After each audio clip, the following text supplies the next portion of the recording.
And for those of you that are new here, welcome to our channel. My name is Jessie. And we're Moms on Crime. On this channel, we're a couple of moms who like to talk about true crime stories, everything paranormal, all things creepy.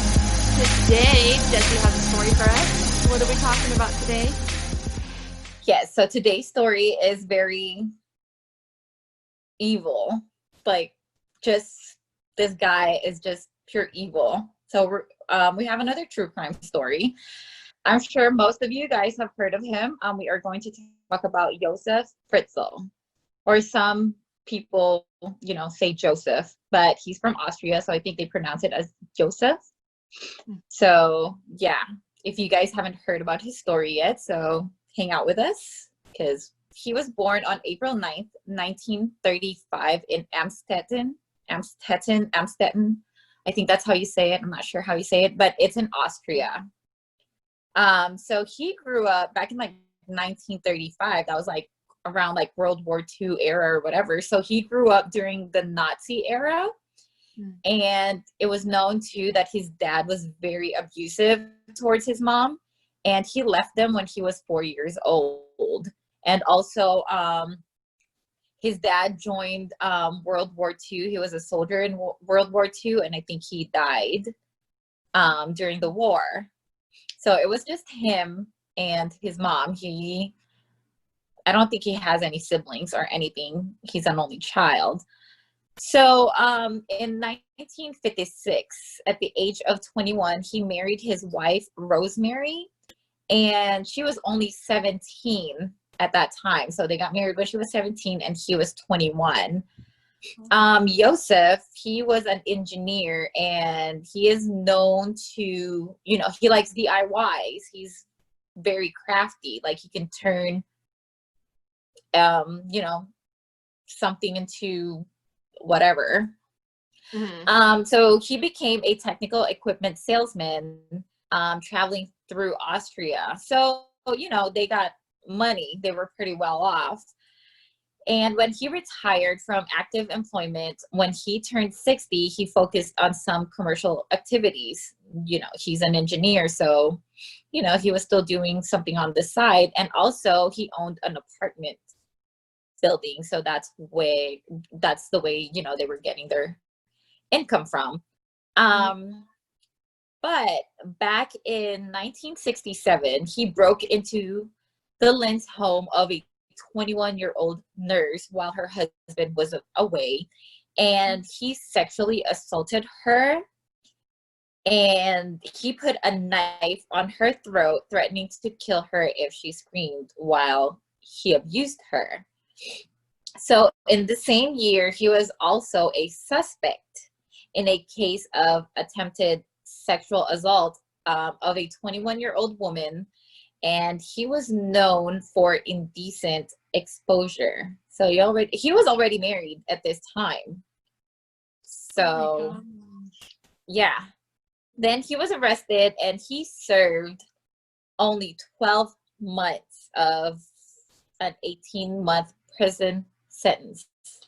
So I was like, you sexually assaulted somebody and you only went away for a year, almost, like 12 months. Wow. And it was a violent one too. Yeah, with a knife and stuff. So I have no idea. On the other hand, his wife, Rosemary, she was born on September 23, 1939. She's a very shy lady. She's very submissive. She's also an introvert, and she was also beaten by Josef Fritzl. In their Great marriage, guy. Crazy. So in their marriage, they had 7 kids. Elisabeth, she's the fourth of their kids. She was born on April 6, 1966. So, neighbors, friends, close families and stuff said that Fritzl was more strict towards Elisabeth, and he was very possessive of her. She was not allowed to have a boyfriend, no friends allowed in the house. Some of her friends even said sometimes when they knock on, they go to their house and knock at the door to ask for Elisabeth, the dad says no, you know, like no friends or whatever. And also, they said that he would read her diaries. So total invasion of privacy.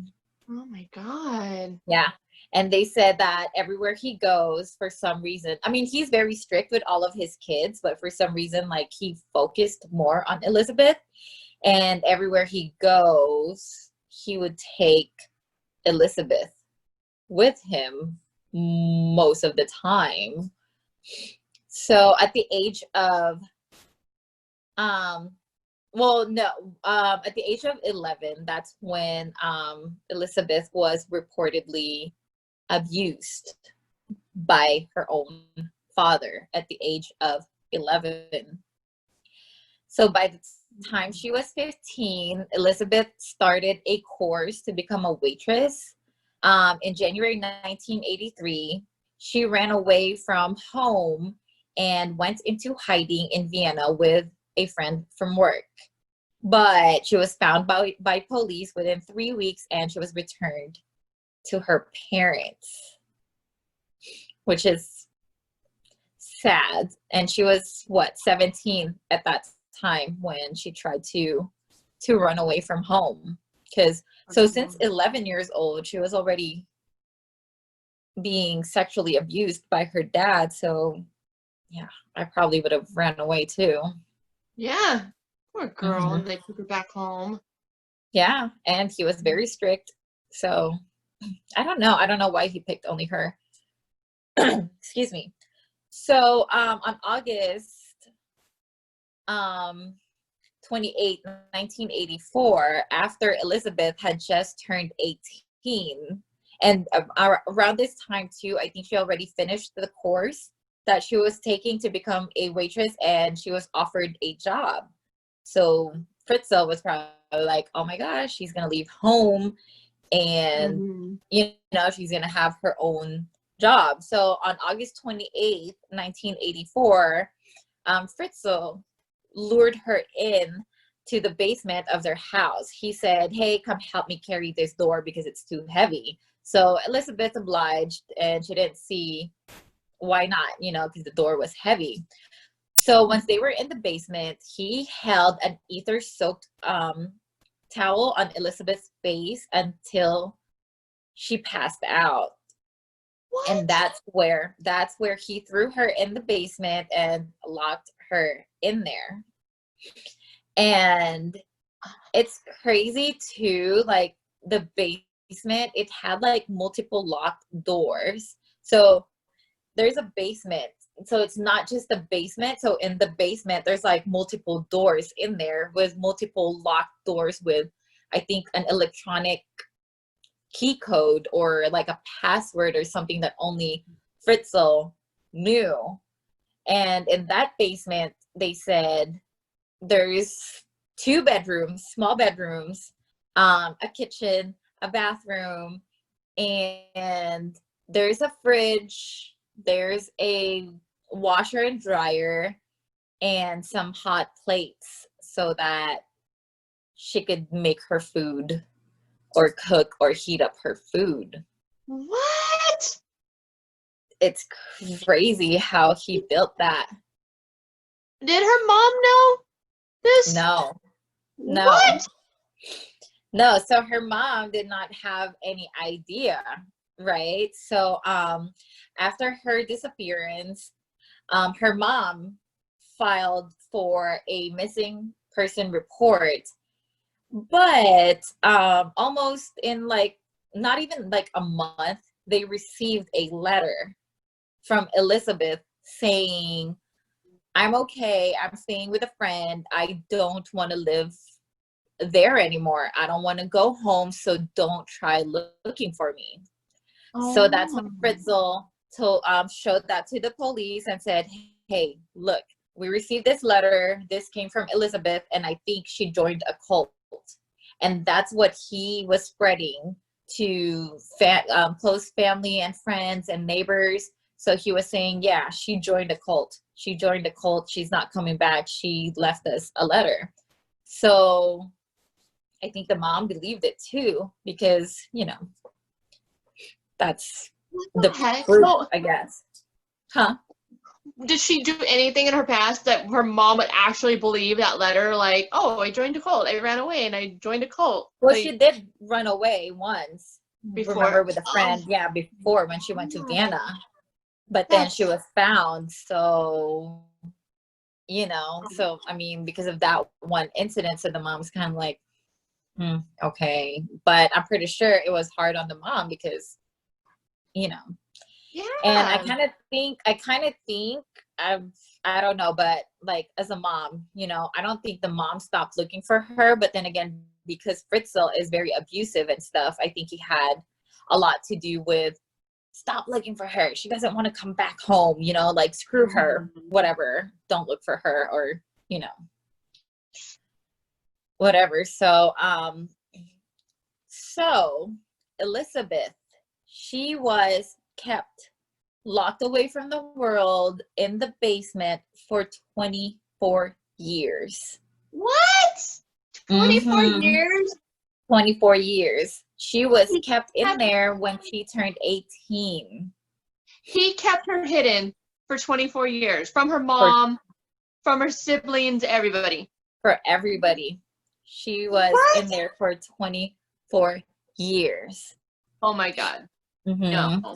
So That's Fritzl visited her almost every day, bringing her food and other supplies. He sexually assaulted her and tortured her in the basement. And what's very sick is he fathered 7 children. One passed what? away, but one passed away. But before she was able to give birth, she had a miscarriage too. That poor girl. It's like she was pregnant. She was down there, no medical help or anything. She had the babies in the basement. Never went to the Yes. hospital. Never. The babies No. never got checked. She's down there No. having kids with her dad. Like, those are her dad's kids from being Yeah. abused from him. Yeah. Yeah. It's, Oh my God. oh my gosh, I can't imagine. Like, Oh my God. like, you know, once you have those contractions, like you feel like you're about to die Yeah. already. Like, they are painful. Like, she did it Oh my multiple God. times. How did nobody hear her giving birth? Because the No, room or the we've heard basement women is giving birth. soundproof. No, the room is What? soundproof. Oh my God. Yeah. No. So it's crazy. I don't know if I can explain this better. So once you go down the basement, there's like multiple doors that would open, right? So with an electronic passcode. So then there's this one room with like a shelf or whatever, and then that shelf, it just looks like, okay, that's a shelf, it's just there, but you can slide the shelf from left to right, and once you slide that shelf over, there's a tiny door, there's one more door in there, and then you go in there, and that's where their chamber was. Oh And my God. he built it like he put like foam or, you know, other things to make it soundproof. That is I mean, disgusting. he was an engineer too, so, and he liked DIY, so he probably planned this years Oh my God. before. What a disgusting, disgusting Yeah, person. yeah. Wow. And it's so sad too. So when they misbehave, like Elisabeth and her kids, he would turn the lights off for days and not bring them food. Can you imagine? No, like it's pitch black, no cracks or anything, because they're like in the basement, they're underground, so no windows, no doors, no sunlight or anything. So once the lights are off, that's it. You're Oh my blind. God. You can't see anything, you know. Mm-mm. So I just feel so bad. Like, I'm thinking like, fine, maybe I could go for days without food, but my kids, like, No, I not don't my know how kids. I don't know how I would survive, or, you know, like what I would do, like seeing my kids cry for food and be hungry. No. Yeah, it's What if he had died? What if he had died of a heart attack or something and nobody knew her and the kids were down there? He was dude, the only one. that's what I was thinking while I was reading or like watching this, because he was what, 74 years old, I think, when he got arrested, right? So Ugh. what if something had happened? Those poor kids, like they're like, and Elisabeth, they're just down there and nobody knows, even though they scream or whatever. And it's like, I don't know Mhm. how, like, I don't know how the lights or the electronics or whatever, like, or the power like worked, you know, if he had to like switch it on and off or whatever, but how long would that last, and their food supply? It's it's crazy. Wow. Yeah. Wow. So let's go back to the first pregnancy. So on November in 1989, she had a miscarriage. So I think that's the first pregnancy that known. But on August 30th, 1988, Kirsten, her eldest daughter, was born. And then on February 1st, 1990, a boy, they had a boy, and she named him Stefan. On August 29th, 1992, another girl was born. Her name is Lisa. At 9 months, she was discovered outside the family home in a cardboard box, allegedly left by Elisabeth with a note asking them um, to look after her child, and says, hey, this is your granddaughter, this is my child, please take care of her. But you already know it's Fritzl that, you know, Yeah. took the baby and brought the baby upstairs. So the mom, of course, I'm pretty sure she's missing her baby, and it's like, oh my gosh, I'm a grandma, okay, let me take care of Oh my God. the baby, right? What a pig. So Mhm. yeah. So now there's Kristen and Stefan living in the basement with Elisabeth. So in 1993, Fritzl allowed the enlargement of the prison. So, you know, like, it's not just Elisabeth down there. She has two other kids. So fine, they're going to need to extend their little chamber, their little cellar, right? So he put them to work. They were digging using their bare hands to make more room, to make more space for them. And I guess they were doing that for years. But on February 26, 1994, another baby girl was born, and she named her Monica. But at 10 months, she was found in a pushchair outside the entrance of the house. Shortly after, Rosemary, the mom, received a phone call asking her to take care of the child. And she said it sounded like Elisabeth, but later on, it was assumed that Fritzl used a recording of her voice and then pretended to call, excuse me, to call Rosemary. And then Rosemary reported this incident to the cops because she was like, you know, how can she know our new unlisted phone number? You know, so how, like, yeah, Oh. when she left, like, nobody knows about this number and it's unlisted. So what's going on? So on April 28th, 1996, Elisabeth gave birth to twin boys. But unfortunately, the other boy died after less than 3 days. And she named that baby boy Michael. And the other twin that survived, she named him Alexander. Alexander was taken upstairs at 15 months and discovered the same way as the other babies. Like, excuse me, they were left outside the front door with a note saying, hey, this is my child, please take care of him. And even neighbors were like, thinking, oh, what a bad mom, you know, like she went and joined a cult and now she can't take care of her kids and she's going to come back and leave the babies, you know, for her mom to take care of. That's Yeah. what they were thinking, because Fritzl was telling everybody, yeah, she ran away, she joined a cult. And it's crazy. So I'm not sure why he picked those 3 kids to Yeah. go upstairs and left the other ones. But on December 16, 2002, Felix was born.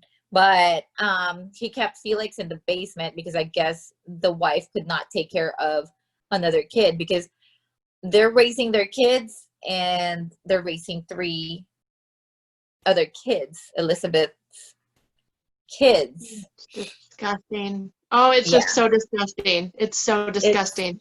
Oh my gosh, it is crazy. Like, you want to cuss this person out. Like, what the hell? Like, I want to chop off his pee-pee.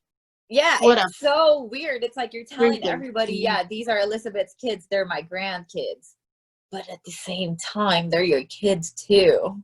Like, what a freaking monster. How can you even look at your daughter like that? How can you ex- look at your kid in that way? What the anybody. It's like there's so much things that I want to say right now, but Yeah.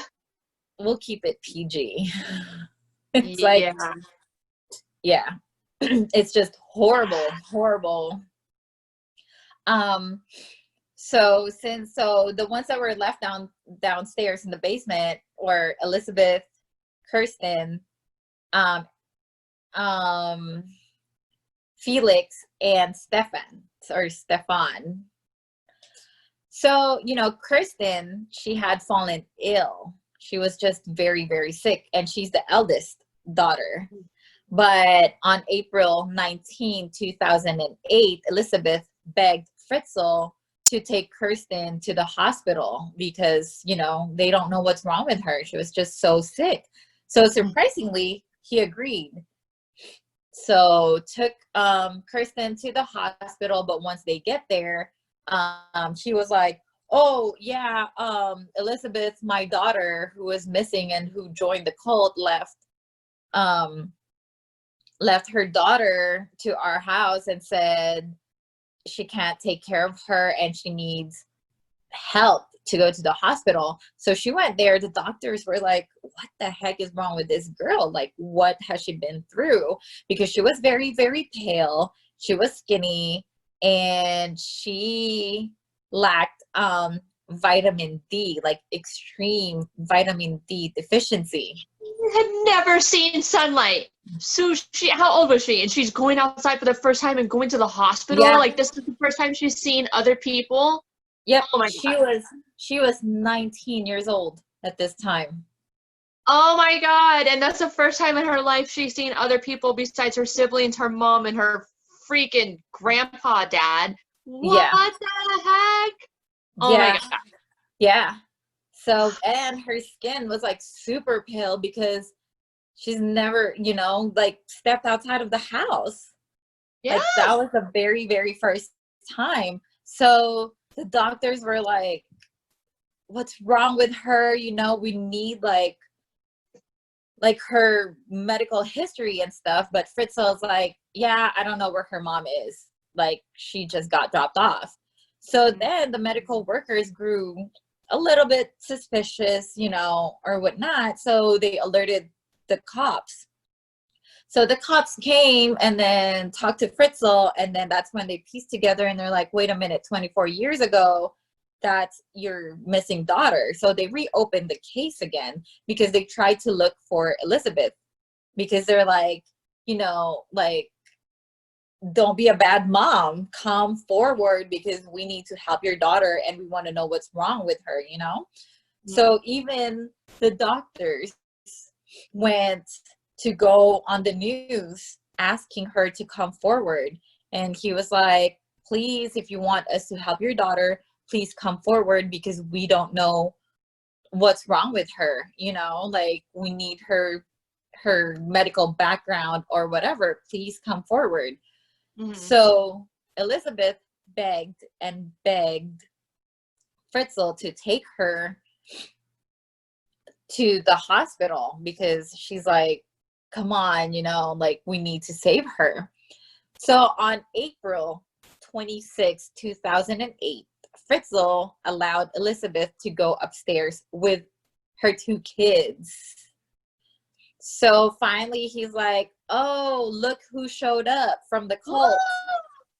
She's here with her other 2 kids, right? So Fritzl took Elisabeth to the hospital, and then the cops were tipped off. Somebody told them, hey, Fritzl and Elisabeth, who was missing for 24 years, are on their way to the hospital. So the cops came because they have so many questions because they've never seen somebody like Kirsten, super pale, super skinny, and just, like out of place. So when they went to the hospital and met with Kirsten, or with Elisabeth, sorry, the cops said she looked exactly like her daughter, super pale, super skinny, and very jumpy. Like little sound that, she hears, she like jumps right away. And so that grew suspicions, and the cops decided, you know what, let's invite you guys to the station for questioning or whatever. So then they agreed, her and Fritzl, they went to the station. So the cops has been asking her questions or whatever, and she said, I'll tell you guys whatever you guys want to hear or want to know, as long as you promise me that I would not see my father ever again. So they said, yeah. So what happened? So she told them her story for 24 years. Elisabeth told them the horrible ordeal she has gone through for the past 24 years of her life. So she said that she was sexually abused by her dad over at least 3,000 times. And she said she was forced to watch adult films, and she was forced to reenact whatever they watched to do with this monster. And sometimes her kids watch while he sexually abused her to humiliate her. No, stop it. I would have killed him. Yeah. I would have killed him. I would have found a way to kill him. I would have. Oh no. My gosh. Oh my God. That is horrible. And like, she's strong, like mentally, like she did not break. I think she stayed strong for her kids, because who else is going to stay strong for them? But these kids, they like, I just feel so bad. Like, well, maybe in their head. Like, you love your kids, like you love your husband, right? You love your husband, and then you have kids, and you know how much you love your kids, and you love them because they're a part, that's you and your husband, right? Like, yeah. Imagine what she felt. Those kids were her dad's kids, but those are your kids. You carry them in your body and you love them. Like, I can't imagine. I would have killed him. I would have found a way to kill him. Yeah. And it's like, you're thinking, these are my kids, but at the same time, my siblings. Like, oh my gosh. That's, it's disgusting. That's terrible. Oh my God. It's horrible. It's super horrible. Disgusting. Yeah. So after the cops or the authorities heard that story, they ran DNA tests, and it showed that Fritzl is the father of the kids. So on March 19, 2009, after a 4-day trial and 3 weeks before his 74th birthday, Fritzl he pleaded guilty to the charges and was sentenced to life in prison. And now he is 85 years old. They said his health is deteriorating and he has severe dementia. But when he was arrested, they asked him, you know, like they interviewed him and stuff, and he even said, I am very, very sorry for my family, but what's been done cannot be undone.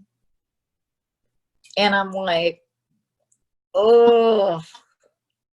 Oh my gosh. I don't know how to respond to that. I don't know Yeah. how. Why did he not, like, you get her pregnant once, right? Okay, you're a monster. What you're doing is wrong. It's terrible. It's disgusting.